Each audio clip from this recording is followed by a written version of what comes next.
This is the story of two kids that fall in love, but when you're still so young, love's not enough.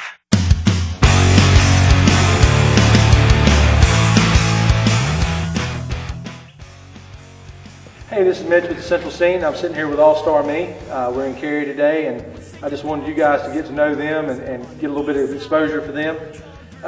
So the first question I've got for you guys is when did you guys form the band and how did you come together? Why don't you take that? All right, and All-Star Me, we officially were All-Star Me about a year and a half ago. We started in Scott's garage at his house in Greenville, and we're just writing music, and then his roommate Mike came along and was like, hey, can I play bass? And he jumped on, and we kind of just take it one step at a time, and All-Star Me started. And that's where it is. So the name All-Star Me, how'd you come up with that? Is there any significance to it? Well, me and I know Scott, we're big Saves the Day fans. Mm-hmm. We're getting Connor to start listening to a little more Saves the Day. But off the Through Being Cool record, is the first song, the opening track, and I don't know, that kind of it's like a homage to what we grew up listening to. Right. And kind of like our roots. So. Yeah, we decided that we didn't want to try to come up with a catchphrase. Yeah. Because those typically suck, and we're not very good at that kind of stuff. Yeah. So we were like, let's do something that we like. So I like what you say on your Facebook page. You know, I think it's pretty cool because you say we're not trying to reinvent the wheel. Would you explain to the people watching what you guys kind of meant when you wrote that? Yeah, man. Basically, it's just like, dude, we're not trying to be anything new. We're not trying to be like the new form of pop punk.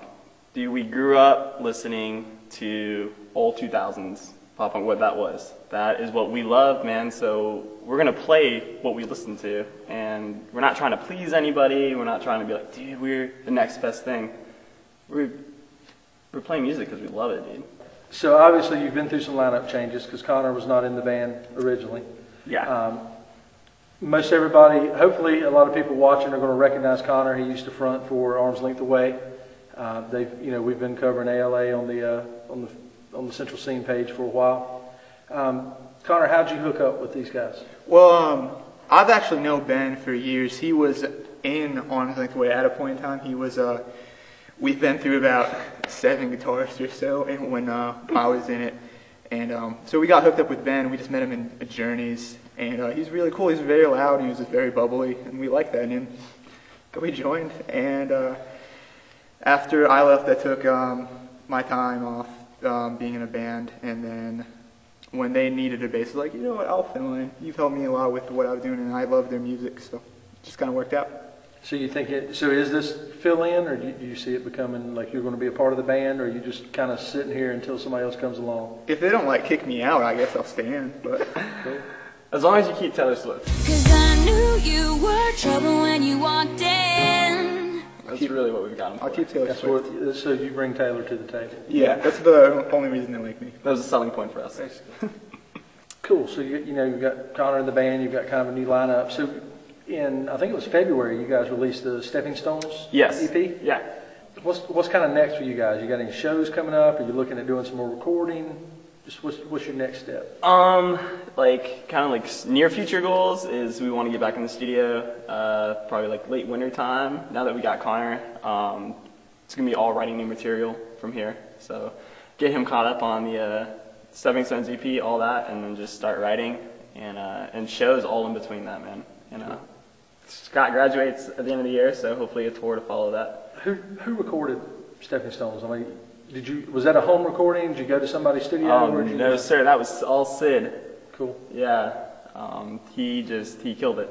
So, we're really thankful that he agreed to, hook up with us and put up with our messing up a lot just to get the CP done. Like, what we really looked for is we want someone who understands like the sound that we were going for, and Sid was great because he never made you feel pressured. Like, we never felt any pressure in the studio, and especially in the vocal booth for me, I get real nervous when I'm in there, and he was just super encouraging, and always offered his advice, and I don't know, man.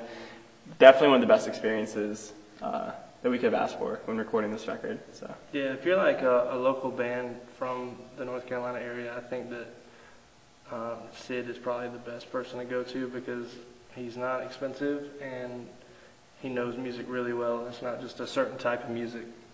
So the nervousness in the vocal booth, is that the pressure of like everybody's going to hear what I'm doing, or is it claustrophobia? No, not claustrophobia. It's this is a good question.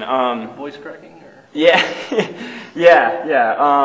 I don't know. I just get like, especially with like I'm working with somebody like Sid, like I know like what he's done, like his past, and just like anyone, I don't want to feel like I'm like taking a lot of their time, like wasting their time, you know. So I want to get in there and I want to do the best that I can, but at the same time I know like it's just take after take, like I know the process. But I mean, after the first like 5 minutes of there, it was great. Like he just, you know, made me feel, you know, comfortable in there. So what's y'all's favorite song to play live?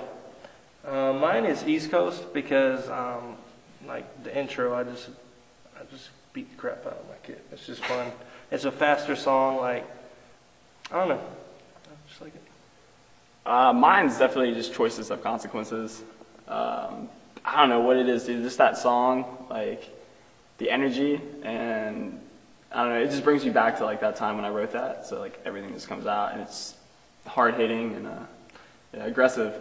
Yeah, we've been playing that song for, what, like 4 years? Yeah, 4 years, man. Even before All-Star Me was formed. That's actually the first song that me and Ben ever wrote together, which happened probably 3 or 4 years ago now. Yeah, and it's lasted, you know. Standing the test of time. That's a fun song. I like playing them all, really. Connor, what song do you look forward to playing? Yeah, which one do you anticipate playing live? I really look forward to the one that sounds most like Blink-182. And that one is? Whichever one. All of them? All of them. Unlike Taylor Swift. Oh, that's a different story. That's true. And we were joking around earlier, but do you guys have any plans to cover any songs? Man, we've got your own Punk Goes Pop covers? Or? Yeah, we already we cover Save Tonight, which is a 90s jam. We're going to do Everlong by the Foo Fighters. What was the other one? Slide we were from talking Goo about? Goo Slide from the Goo Goo Dolls. Okay, so you guys have played a show. You know, it's been a great crowd. You've rocked it out. You're feeling good. Where are you going to eat when the show's over? Time out if it's available. We play Local 506 in Chapel Hill, and there was a timeout next to the brewery before, you know, that all closed down. But Local 506 in Chapel Hill, we're hitting timeout for sure. Greenville, where do we usually go? Sup Dogs is really good. Some dogs isn't bad. Michelangelo's? Yeah, Michelangelo's. Cookout, I mean, Drawing a blank. Cookout, yeah. when we're here. I will say though, before a show, if you're here, go to Los Tres. Oh, yeah. Los Tres Miguez, best Mexican restaurant. Wait, Mexican Los Tres food. what? Miguez. Is that how I didn't say on camera what I thought you said, but just say Los Tres, man. Well, okay, Los Tres. People that live here know Los Tres is Los Tres. Well, for the people that don't know. But you add the ending and it gets weird. So, Question. since you guys have started the band, or been, you know, even before it was All Star Me, since you've been playing together, what's been your favorite moment of the whole experience? Want me to start this one? Oh man,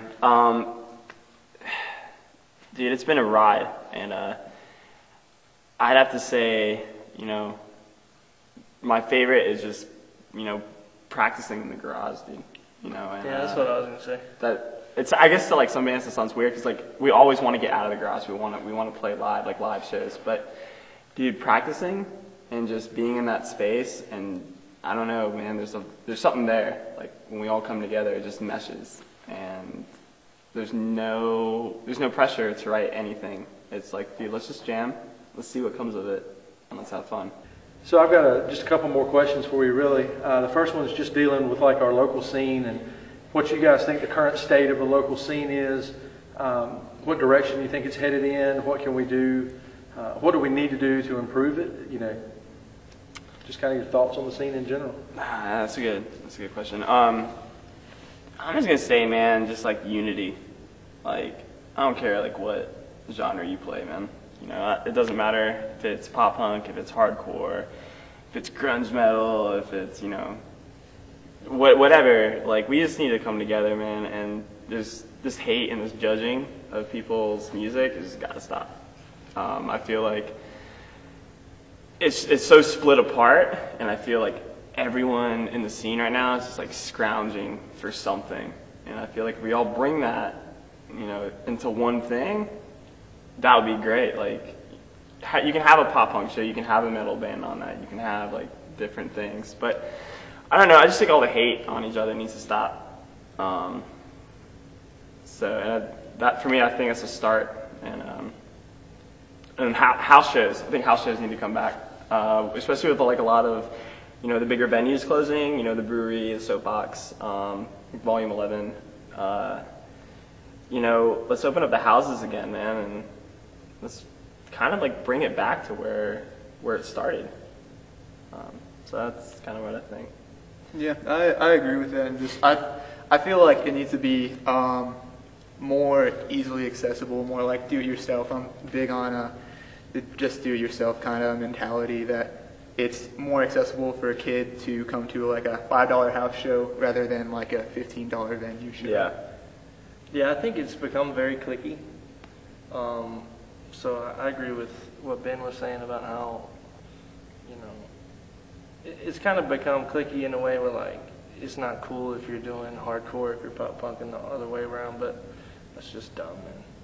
So I think that something that like the Central scene could do that would be cool is like, you know, if they put on shows like presented by the Central scene where, you know, you can put a pop punk and a hardcore band together and just kind of encourage, like, you know, it's cool to be friends with everybody and have fun in general, or like, you know, do some kind of like, you know, video series of some live bands, and just kind of, I think the Central scene can really help bring the unity. Yeah.